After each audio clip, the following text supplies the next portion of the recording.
అదే RTV app వార్తల్ని క్షణాల్లో చదివే అవకాశం ఉంటుంది. ఒక న్యూస్ పేపర్, ఒక టెలివిజన్ ఛానల్ మీ చేతుల్లో ఎప్పుడు ఉంటాయి. కృష్ణకుమారి గారు, మీరు చావా మూవీ చూసారా? అది విన్నానండి మూవీ గురించి. చావా మూవీ ఏమంటున్నారంటే హిందీలో చాలా బాగుంది, పవర్ఫుల్గా ఉంది డైలాగ్ డెలివరీ కానీ. నిజంగా సంభాజీ మహారాజ్ ఏదైతే కన్వే చేయాలనుకుంటున్నారో హిందుత్వం గురించి అది బాగా కన్వే అయింది. అది తెలుగులో వచ్చేసరికి అంత ఎఫెక్టివ్గా లేదు ఆ డైలాగ్స్ అని అంటున్నారు. మీరేమంటారు దాని గురించి?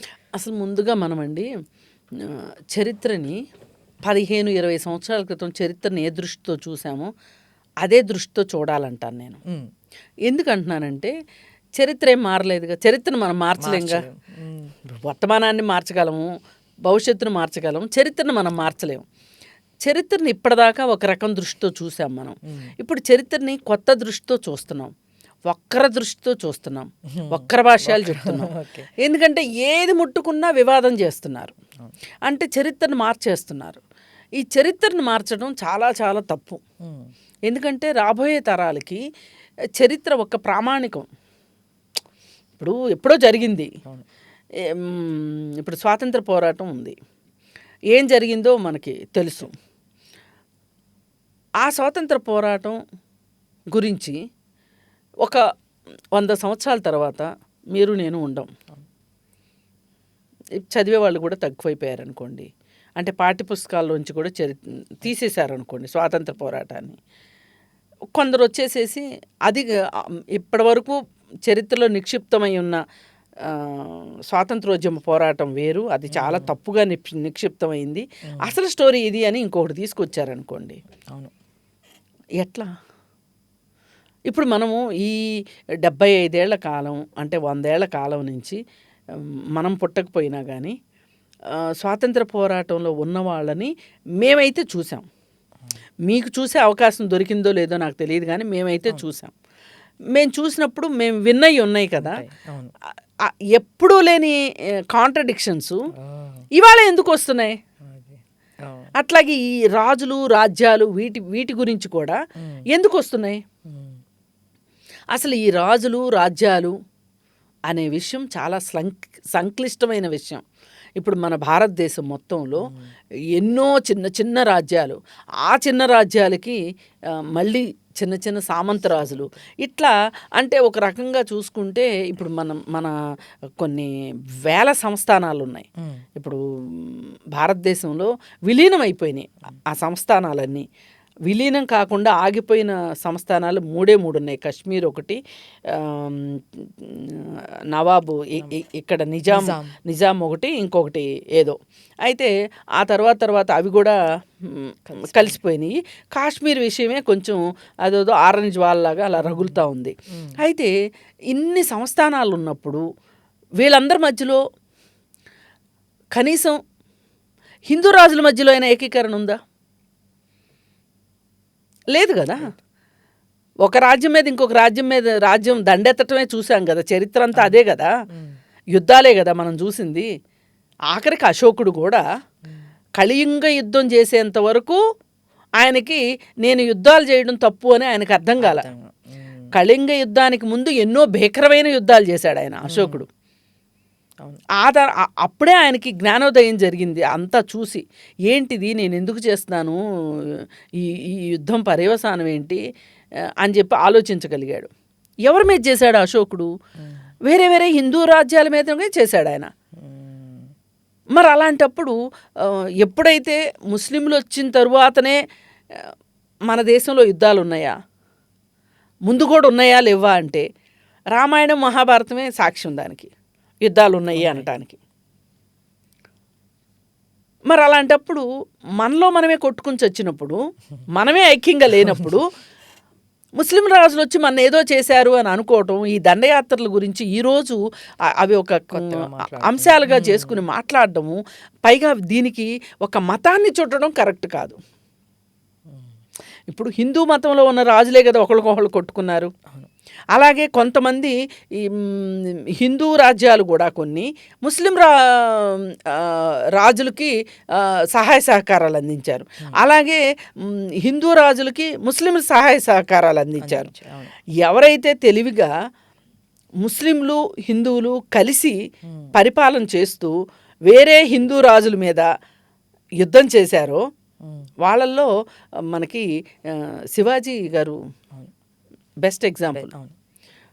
ఆయన దగ్గర కొంతమంది ఖాన్లు ఉండేవాళ్ళు. కరెక్ట్గా నేను ఇప్పుడు ఆ పేర్లన్నీ చెప్పలేను, కానీ సైన్యాధ్యక్షుడు కావచ్చు, మంత్రులు గాను ఉండేవాళ్ళు. అలాగే కొంతమంది ముస్లిం రాజుల దగ్గర హిందువులు ఉండేవాళ్ళు. రాజా తోడర్మల్లని ఇవన్నీ మనం చరిత్రలో చదువుకున్నాం.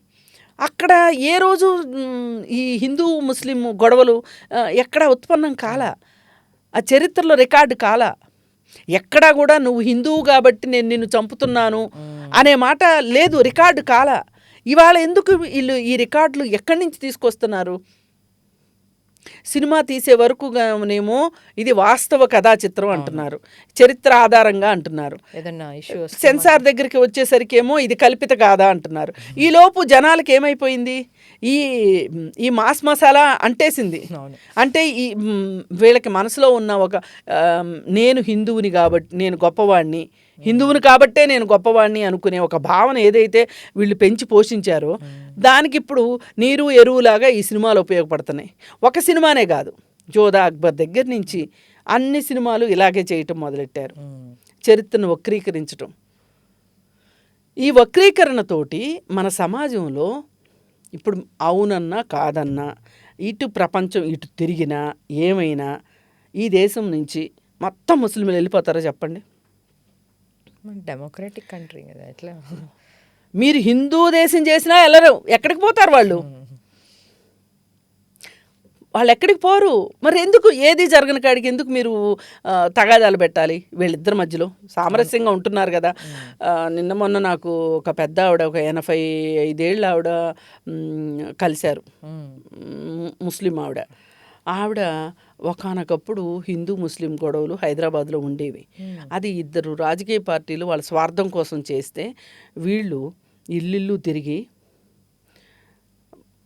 ఆ ముస్లిం వాడల్లో హిందువులు ముస్లింలు కలిసి ఉన్నప్పుడు వాళ్ళందరికీ సహపక్తి భోజనాలు ఏర్పాటు చేసి వాళ్ళందరికీ మనం కలిసికట్టుగా ఎందుకు ఉండాలి అవన్నీ చెప్పి ఇది తినడానిక పడుకోవడానిక దేనికి పనికి వస్తుంది, మనకేమైనా ఉపయోగపడేదా అని చెప్పి వాళ్ళు ఎక్కడైతే గొడవలు జరుగుతున్నాయో అట్లాంటి చోటకి వెళ్ళి హిందూ ముస్లింలు కలిసి వెళ్ళి హిందూ ముస్లింలు ఉన్న చోట, అంటే వీళ్ళు ఒక లీడర్స్ లాగా అనమాట, సమావేశాలు ఏర్పాటు చేసి వాళ్ళకి చెప్తూ ఉండేవాళ్ళంట.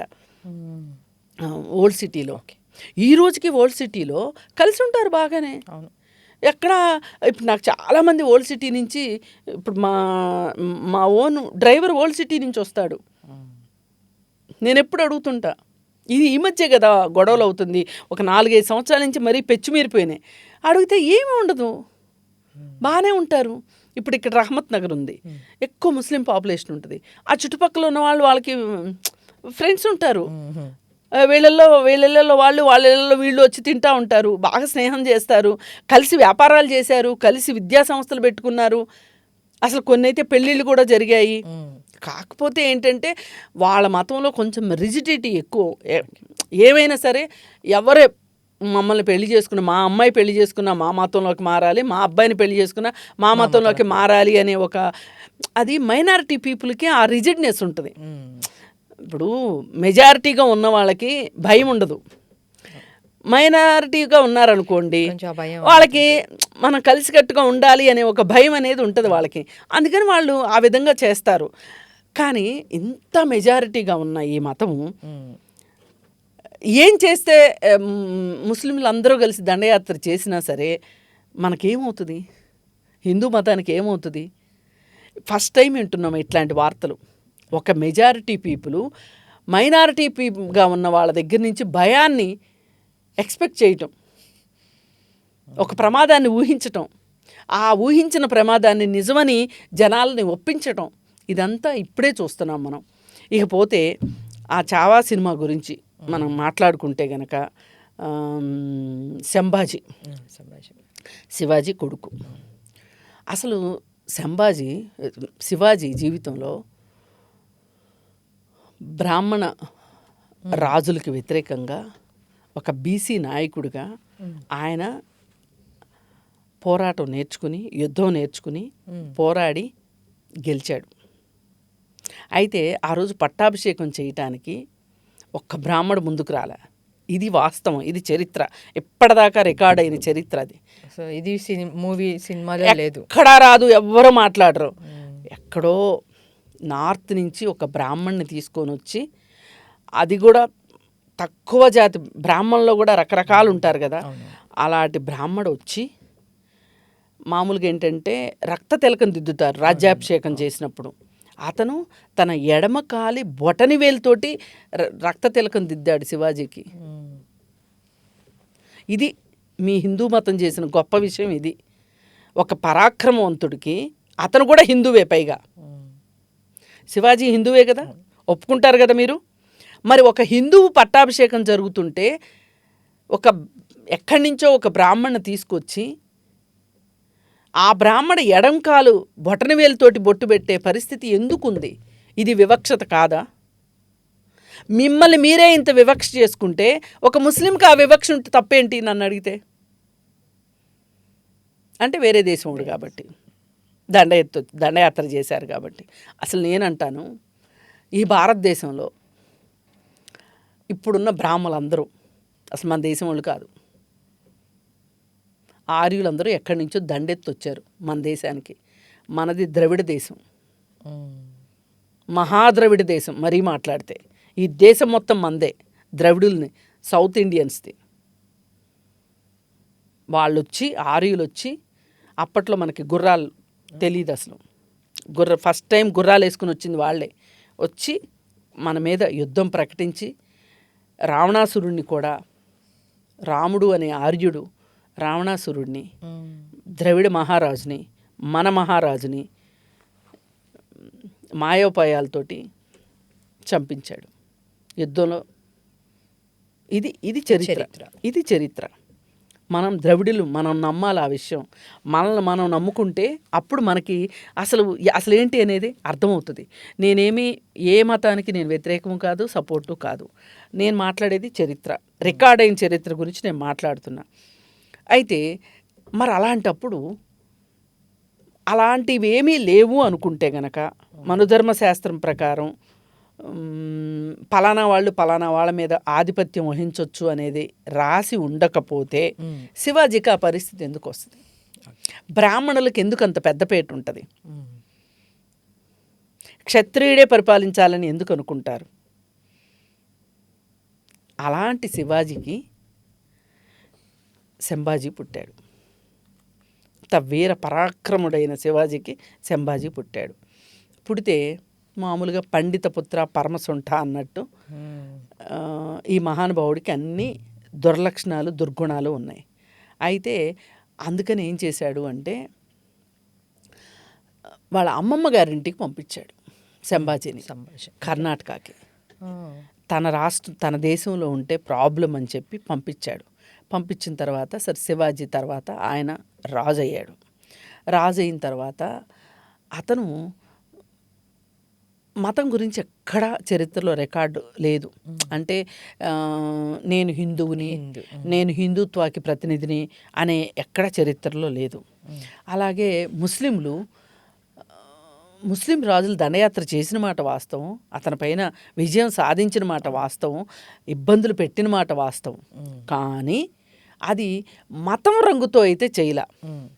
ఇప్పుడు ఇలాంటి యుద్ధాలు, ఇలా ఒకరినొకరు చంపించుకున్నది, చచ్చింది హిందూ మతంలోనే. ఇప్పుడు భారతదేశంలో ఒక రాజు ఇంకొక రాజు మీద పోరాటం చేశాడు కదా, చేసినప్పుడు హిందువుల్ని కొట్టుకున్నారు కదా. మరి అంటే బలం ఉన్నోడిదే మైట్ ఈజ్ రైట్. మనం అది ఒప్పుకోము. ఈరోజు ప్రజాస్వామ్యంలో ఒప్పుకోము. బెత్తం ఉన్నోడిదే బర్రె అనేది మనం ఒప్పుకోము. కానీ ఆ రోజు నడిచిందిగా కాలం. అలాగే సంభాజీ కూడా ఆ రోజు అసలు అక్కడ శత్రువులకు చెక్కాల్సింది కాదు. అతని మంత్రిని వాళ్ళు వశపరుచుకుని, సంభాజీ మంత్రిని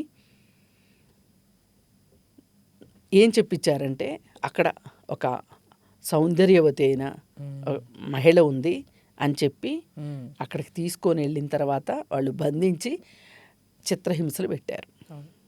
జరిగింది ఇది చరిత్ర. సినిమాలో అసలు అది ఎక్కడా లేదు. అక్కడ హిందూ ముస్లిం గొడవగా చూపించారు దాన్ని. అంటే సంభాజీ మహారాజు ముస్లింగా మారాలి అని చెప్పి చిత్రహింసలు పెట్టారు. అస్సలు కానే కాదు. చరిత్రలో ఎక్కడ రికార్డు కాల. చరిత్రలో రికార్డు కాని విషయాన్ని వీళ్ళు చెప్తారు. దీనికి నేను మీకు ఇంకొక ఎగ్జాంపుల్ చెప్తా. ఇప్పుడు తిరుమలలో మహిళలకి శబరిమలలో మహిళలకి ప్రవేశం లేదు అన్నారు. ఎందుకు ప్రవేశం లేదు, ఎక్కడన్నా రాసి ఉందా అని అడిగితే ఎక్కడా సమాధానం లేదు. అదేమంటే స్థల పురాణం అని చెప్పారు. స్థల పురాణం అని చెప్తే ఎవరికి నచ్చిన పురాణం వాళ్ళు చెప్పుకోవచ్చు. ఇప్పుడు మనం ఏది నమ్ముతాం? కనీసం తాళపత్ర గ్రంథాల్లో అయినా రాసి ఉంటే నమ్ముతాం. ఇప్పుడు మన భారతదేశానికి మోడీ ప్రధానమంత్రి, అవునా? మీరు కానీ నేను కానీ ఢిల్లీ వెళ్ళి చూసి వచ్చామా? చూసి రాలా. పత్రికల్లో వస్తుంది కాబట్టి, వార్తల్లో కనిపిస్తుంది కాబట్టి మనం నమ్ముతున్నాం. ఎవరిని వెళ్ళి చూసి రాలా మనం. మరి రాసున్న దాన్నే కదా మనం నమ్ముతున్నాం, చూస్తున్న దాన్నే కదా నమ్ముతున్నాం. మరి ఎన్ని రోజులు మూతబడిపోయిన చరిత్రని ఈరోజే ఎవరబ్బా బయటికి తీసుకొచ్చి పురావస్తు శాస్త్రవేత్తలు తీసుకొచ్చి మీ చేతికి ఇస్తే మీరు అది సినిమాగా తీశారు. పైగా ఆ కాలంలో ఒక ఇంగ్లాండ్ నుంచి వచ్చిన ఒక రచయిత, అప్పట్లో ప్రపంచమంతా తిరుగుతుండేవాళ్ళు చరిత్రకారులు, తిరిగి రికార్డ్ చేస్తుండేవాళ్ళు.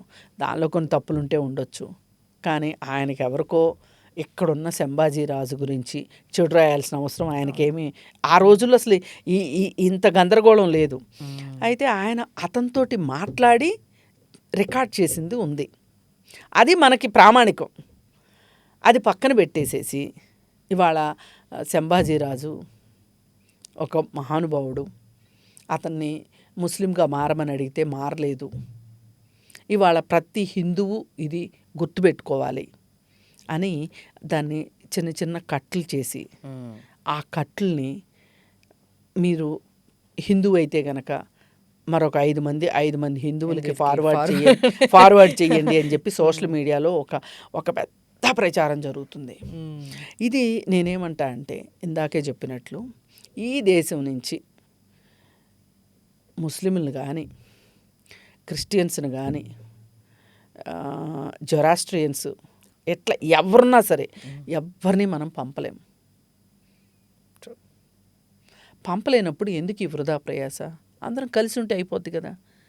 దేనికోసం చేస్తున్నారు ఇదంతా? ఈ సినిమాలు, ఇప్పుడు సినిమా అనేది ఏంటంటే ఒక పవర్ఫుల్ మీడియం. ఈ పవర్ఫుల్ మీడియంని ఈ విధంగా వాడుకుంటున్నారు. ఎలక్షన్లు వస్తున్న ప్రతిసారి కశ్మీర్ ఫైల్స్ తీసేటప్పుడు ఏం చెప్పారు? ఇది వాస్తవం అని చెప్పారు. మళ్ళీ చివరికి అఫిడవిట్ ఏమిచ్చారు? కల్పితం అని ఇచ్చారు. కేరళ స్టోరీస్ అని తీశారు. కేరళ స్టోరీస్కి వాళ్ళు కేసు వేసేసరికి మళ్ళీ కాదు ఇది కల్పితం అన్నారు. అలాగే నాకు రాజమౌళి మీద కూడా చాలా పెద్ద కంప్లైంట్ ఉంది ఈ విషయంలో. RRR సినిమా తీశాడు. ఇది వాస్తవ కథల ప్రకారం చేస్తున్నాము, కొమరి భీమ్ కథ, అల్లూరి సీతారామరాజు కథ అని చెప్పారు. చెప్పిన తర్వాత సినిమాలో వాళ్ళిద్దరు కలిసినట్లుగా ఉంది సినిమా. అసలు చరిత్ర ఏంటి అంటే, వాళ్ళిద్దరూ అసలు ఒక కాలంలో కలిసి అసలు ఒక కాలంలోనే లేరు. ఒక కాలంలోనే లేని వాళ్ళు ఎట్లా కలుస్తారు? ఇది మనం తప్పుదో పట్టిస్తున్నట్టే కదా.